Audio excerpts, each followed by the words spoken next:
Alhamdulillah Rabbil Alamin. Wassalatu wassalamu ala ashrafil anbiya'i wal mursalin Sayyidina Muhammadin wa ala alihi wa sahbihi ajma'in.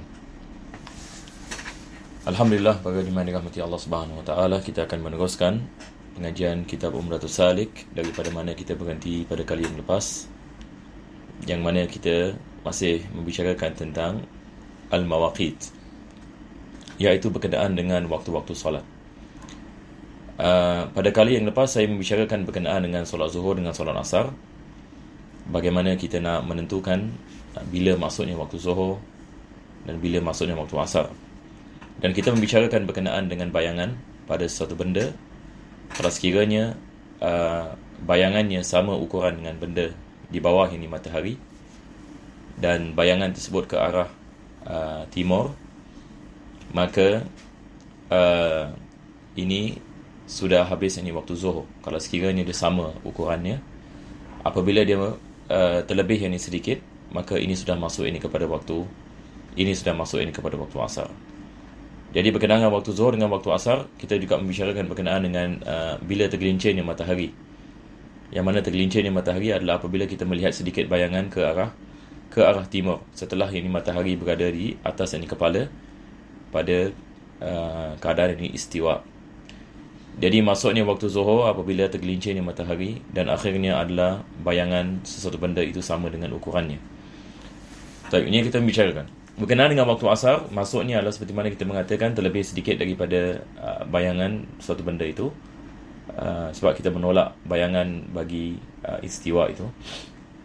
Dan akhirnya adalah apabila terbenamnya matahari, dan terbenamnya matahari ini maksudnya bulatan matahari terbenam ini kesemuanya, maka ini yang dimaksudkan dengan akhirnya waktu asar. Dan dengan akhirnya waktu asar ini lantas ini masuk ini waktu maghrib. Jadi waktu maghrib ini penulis ini mengatakan di sini al-maghrib wa awwaluhu takamulu ghurubish syams. Yani dia mengatakan takamul, kita ada perkataan ini di sini takamul, yang maksudnya kesempurnaan. Apabila terbenamnya matahari ini dengan sempurna, ini seperti mana saya mengatakan pada kali ini yang lepas,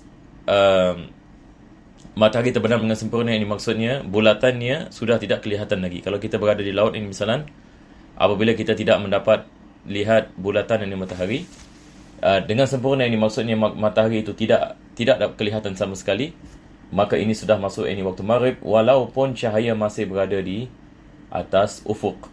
Jadi inilah perkara yang kita harus faham. Sebab ada orang ini menyangkakan waktu maghrib ni apabila sudah gelap ini, ia bukan sama ada sudah gelap ke bukan gelap, tetapi ini dia adalah apabila terbenamnya ini matahari dengan sempurna, maka lantas ini sudah masuk ini waktu maghrib.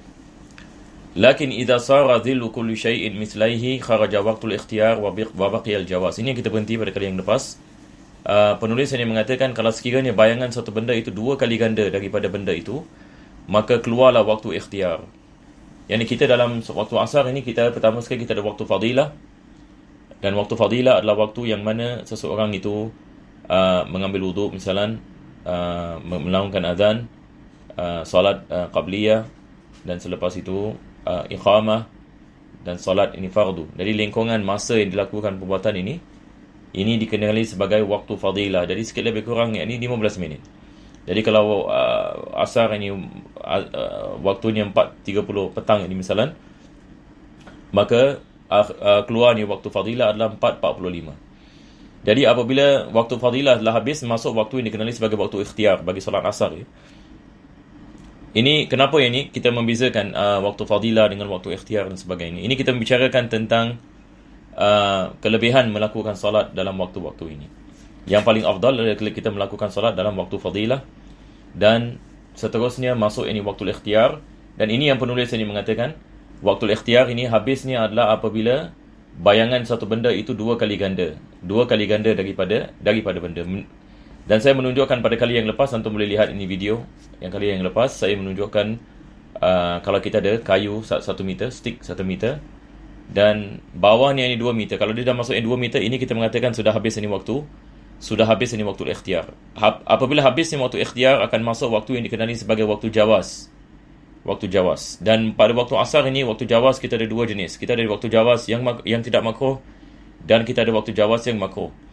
Jadi waktu jawaz yang tidak makruh bermula selepas habisnya waktu ikhtiar dan sehingga hampir ini terbenamnya matahari, sebelum ini matahari dilihat kekuning-kuningan ini pada langit ya. Apabila dilihat ini kekuning-kuningan ini pada langit, ini adalah masa yang mana matahari hampir-hampir akan terbenam. Matahari hampir-hampir ini akan terbenam. Apabila sudah sampai kepada keadaan ini, maka habisnya waktu jawaz yang tidak makruh, maka sekarang akan masuk waktu jawaz yang makruh. Waktu jawaz ini yang makruh. Jadi waktu jawaz ini yang makruh, ini maksudnya di sini adalah makruh melambat-lambatkan ini solat asar sehingga termasuk ini kepada waktu, sehingga ini termasuk ini kepada ini waktu ini. Selepas ini waktu jawaz ini makruh, ini ada waktu yang dikenali sebagai waktu hurmah. Waktu hurmah ini adalah waktu yang mana apabila seseorang itu masuk ke dalam solat, sebahagian daripada solatnya terkeluar daripada waktu. Jadi kita ada waktu yang dikenali sebagai waktu hurmah, dan diharamkan seseorang itu melambatkan solatnya sehingga sebahagian daripada solatnya terkeluar daripada waktunya. Itu sebab ia dikenali sebagai waktu hurmah. Selepas itu kita ada waktu uzur. Waktu uzur ini bagi solat asar adalah waktu zuhur. Yakni kita boleh menjamakkan solat asar ini kepada solat zuhur, dan waktu uzur bagi solat zuhur adalah solat asar, yang mana kita boleh kebelakangkan solat zuhur ini kepada waktu asar. Dan selepas itu kita ada waktu yang dikenali sebagai waktu darurat. Waktu darurat dia adalah waktu yang mana yakni penghalang misalan ini seperti haid, ini misalan seorang wanita lagi 1 minit ini sebelum terbenam ni matahari, sebelum maghrib, haidnya ini putus misalan. Haidnya yang ini putus. Ataupun ini satu orang ini misalan orang gila misalan, dia menjadi waras ini kembali. Sebelum masuknya waktu maghrib. Maka dalam keadaan seperti ini, maka diwajibkan yakni dia melakukan ini qada ini bagi solat asar dan bagi solat zuhur, kalau sekiranya dia penghalang tersebut ini terus ini hilang selepas ini waktu maghrib, yang mana dia mampu yakni melakukan solat ini kedua-duanya pada waktu ini tersebut, maka diwajibkan ini dia melakukan qada bagi solat asar dan solat zuhur, disebabkan solat asar dan solat zuhur ini boleh ini digabungkan. Taib. Jadi ini adalah apa yang dikenali sebagai waktu darurat. Jadi kita ada waktu uzur, kita ada waktu darurat, kita ada waktu hurmah, kita ada waktu jawaz yang tidak makruh, waktu jawaz yang makruh, waktu ikhtiar, waktu fadilah. Ini semua adalah daripada waktu-waktu pada solat asar. Nah, dan selepas itu penulis ini mengatakan al-maghrib, yakni waktu maghrib. Ini tadi kita berada di dalamnya. Nah, seperti mana kita mengetahui sempurnanya terbenamnya matahari. Summa yamtaddu biqadri wudu'in wa satri auratin wa adhanin wa iqamatin wa khamsi raka'atin mutawassitatin, fa in akhara ad-dukhula fiha an hadha al-qadri asa wa hiya qada'un, wa in dakhala fihi falahu istidamatuha ila ghuyubati syafaqil ahmar. Jadi kita lihat ini apa penulis ini mengatakan di sini. Mungkin kebanyakan daripada kita mungkin akan baru ini mendengar ini tentang ini perkara ini, sebab penulis dia cenderung ini kepada pendapat Imam Syafi'i yang jadid. Sebab kita ada khilaf ini dalam masalah ini. Penulis ini mengatakan waktu maghrib ini sampai bila ini waktu maghrib? Dia mengatakan waktu maghrib ini dia punya masa dia adalah setelah terbenamnya matahari. Selepas itu ini masa untuk mengambil wuduk, ini dia mengatakan. Masa untuk mengambil wuduk, menutup aurat, kedua dia mengatakan. Azan, qamat, dan melakukan 5 rakaat. Ini kenapa 5 rakaat? Ini 3 rakaat. 3 rakaat ini solat maghrib, dan 2 rakaat ini solat sunat. Melakukan 5 rakaat. Sekarang ini kita menanyakan mutawassitat, ini maksudnya tak terlalu panjang dan tak terlalu pendek. Sekarang ini kita mengatakan berapa minit untuk seseorang itu melakukan wuduk, menutup auratnya, azan, qamat, 5 rakaat yang sederhana, yang ini tidak terlalu panjang dan tidak terlalu pendek. Berapa yang ini minit? Letaklah kita mengatakan misalan 15 minit. saya rasa 15 minit ini sudah cukup untuk melakukan ini. 15 minit. Maka penulis ini mengatakan fa in akhara ad-dukhula fiha an hadzal qadri asa wa hiya qada. Kalau sekiranya dia melambatkan solat maghrib lebih daripada masa ini kalau kita mengatakan 15 minit tadi masa untuk melakukan perkara yang disebutkan, maka dia berdosa dan diwajibkan dia melakukan qada. Yang ini maksudnya waktu maghrib yang disebutkan oleh penulis di sini adalah daripada terbenam matahari sampai 15 minit sikit lebih kurang. Jadi kalau sekiranya maghrib ini pukul 7 malam, 7.15 ini sudah habis ini waktu maghrib. Maka kalau kita melakukan solat pada 7.20, 7.30, 7.40, 7.50, pukul 8, maka ini dikirakan sebagai qada, bukan ini sebagai adaan, dan seseorang itu berdosa. Berdosa ini sebab ini dia melambatkan solatnya. Tetapi dia mengatakan wa in dakhala fihi, tapi kalau dia masuk ke dalam solat maghrib ini pada waktu awal tadi, tapi dia memanjangkan bacaannya, memanjangkan solatnya, maka dia boleh melakukan solat maghrib itu selagi mana mega merah ini tidak hilang di ufuk. Ini kita ada sesuatu yang dikenali sebagai mega merah. Yang di matahari ini apabila dia terbenam, maka mega merah ini masih ada di langit. Jadi apabila matahari terbenam, mega merah ini akan hilang. Bila dia hilang baru masuk waktu, baru ini dimasuk ini waktu Isya. Maka penulis ini mengatakan kalau sekiranya dia masuk ke dalam solat maghrib pada awal waktu, maka dia boleh memanjangkan solatnya walaupun sampai yang ini hilang, sebelum ini hilang ini syafaq ahmar, megah ini merah kita mengatakan. Tetapi seperti mana saya mengatakan, ini adalah pendapat al-jadid bagi al-Imam Syafi'i. Apa maksudnya pendapat al-jadid? Al-Imam Syafi'i dia ada dua madhab. Nah, ini ceritanya. Al-Imam Syafi'i dia bukan ada satu madhab, dia ada dua madhab. Jadi madhab ini yang pertama, yang ini semasa dia berada di Baghdad, dia dikenali sebagai madhab qadim, yang ini madhab lama. Tapi selepas dia pergi ke Mesir, dia melakukan isyihad, dan sebahagian daripada perkara-perkara yang diisyihad ini pada zaman dahulu, maka dia bertukar ini isyihadnya misalan. Maka sekarang ini sudah ada madhab yang dikenali sebagai madhab jadid. Jadi bukan maksudnya madhab jadid ini semua yang ini ditukar, bukan. Sebahagian ini perkara-perkara yang diisyihad pada mazhab yang lama, maka dia menukarkannya. Salah satu daripadanya adalah perkara ini. Cuma ini ada beza sedikit. Mazhab ini qadim, yang ini semasa Imam Syafi'i berada di Baghdad, dia mengatakan waktu maghrib ini sampai hilangnya mega merah. Yang ini seperti mana apa kita mengamalkan hari ini. Hari ini misalan kita salat maghrib ini, dan kita boleh melakukan salat maghrib ini selagi mana tak masuk ini waktu Isya, betul ke tidak? Berapa minit itu? Sekarang ini misalan maghrib 7.15 ini misalan, Isya 8.30.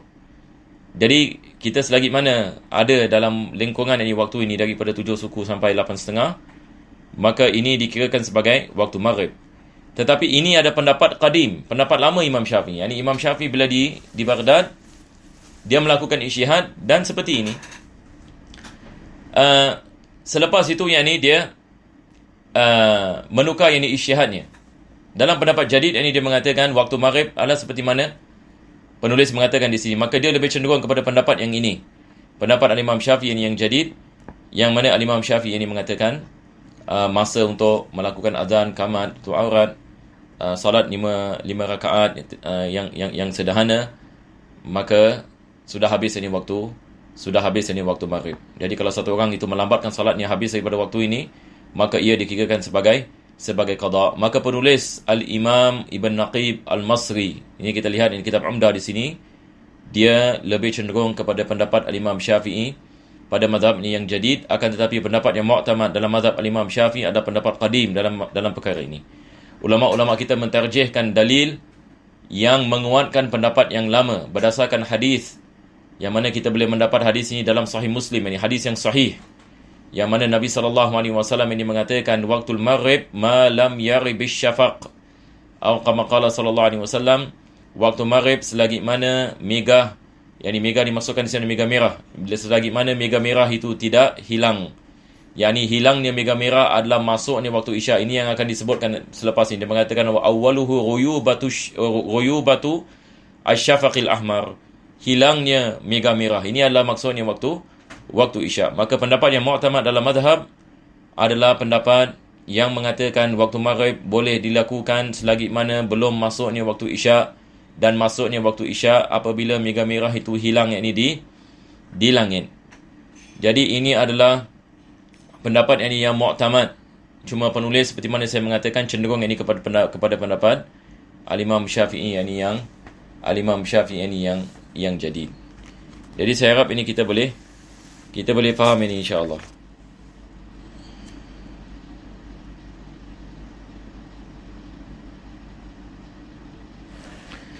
Jadi sekarang insya-Allah kita lihat ini kepada yang seterusnya.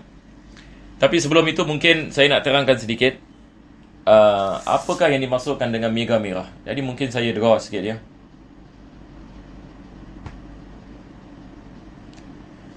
Jadi kita lihat di sini sekali lagi, afwan. Okey. Ini adalah lautan ya, misalnya. Paras lautan. Maka matahari terbenam. Ini matahari ya. Jadi matahari ini dia punya cahaya ke atas, betul ke tidak? Ke atas. Jadi matahari ni walaupun bulatannya sudah tidak kelihatan, tetapi cahayanya masih dapat dilihat di langit sini. Kalau kita sedang melihat matahari terbenam ni, kita boleh cubalah ya. Ramai daripada kita yang ni tahu ini perkara ini, pernah lihat. Kalau kita di laut ini, di lautan, bila matahari terbenam saja kita lihat di langit sini. Apa kita lihat? Kita lihat ada cahaya berwarna. Kemerah-merahan, betul ke tidak? Kemerah-merahan. Jadi matahari punya cahaya ni dia ada 3 layer. Dia ada 3 layer. Saya draw begini. Ini layer dia ya. Ini layer yang pertama. Jadi layer yang pertama ini dia punya warna agak gelap sikit. Lepas itu kita ada layer yang kedua. Kurang sikit. Lepas itu kita ada layer yang ketiga. Lagi malap sikit. Jadi matahari ni walaupun dia terbenam, tetapi dekat langit ada 3 layer dia punya cahaya. Yang ini layer yang pertama, ini yang kita maksudkan dengan mega merah. Saya letak M sudahlah ya. Mega merah. Yang kedua, mega kuning. Yang ketiga, mega putih. Jadi matahari kita ada 3 mega.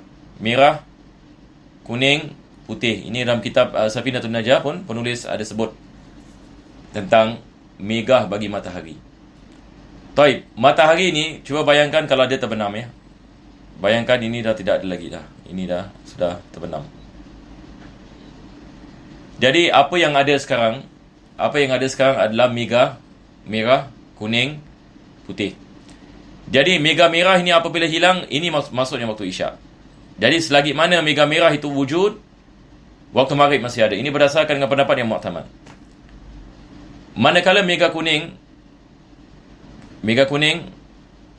apabila ada, masih ini waktu isyak. Mega putih masih ada, masih waktu isyak. Sebab waktu isyak dia sampai subuh. Dan apabila ketiga-tiga merah ini sudah tidak kelihatan, ini kita dah masuk kepada pertengahan malam. Yakni waktu malam yang gelap, sudah masuk kegelapan malam. Dan selepas itu, sebelum matahari terbit pula, yang putih pula yang akan keluar. Jadi kalau kita bayangkan matahari pula nak terbit, tadi kita membicarakan matahari nak terbenam, sekarang pula matahari nak terbit. Sekarang kita lihat, kalau matahari nak terbit, agak-agak mega yang mana satu keluar dulu. Mustahil kita mengatakan mega merah. Sebab apa? Yang jauh akan keluar dulu. Jadi akan keluar yang ini mega putih. Betul ke tidak? Maka ini sudah masuk waktu Fajar Sadiq. Yang ini masuk waktu subuh. Nanti insya-Allah pada kali yang akan datang kita akan membicarakan yang ini tentang masuknya waktu subuh. Jadi apabila kita faham mega ini, mega merah, mega kuning, mega putih, kita akan memahami bila masuknya waktu maghrib pertama sekali. Selepas itu ini bila ini masuk ini waktu isyak, dan bagaimana kita nak faham masuknya waktu subuh. Sekarang ini kita kembali kepada kitab. Maka penulis ini mengatakan waktu isya wa awwaluhu ghuyubatu syafaqil ahmar. Jadi kita lihat di sini. Dia mengatakan di sini waktu isya adalah apabila syafaq al-ahmar, ini adalah mega merah. Hilang dia mega merah. Maksudnya waktu isya. Dan akhir adalah al-fajrus sadiq. Dan akhirnya adalah fajar yang sadiq. Apakah yang dimaksud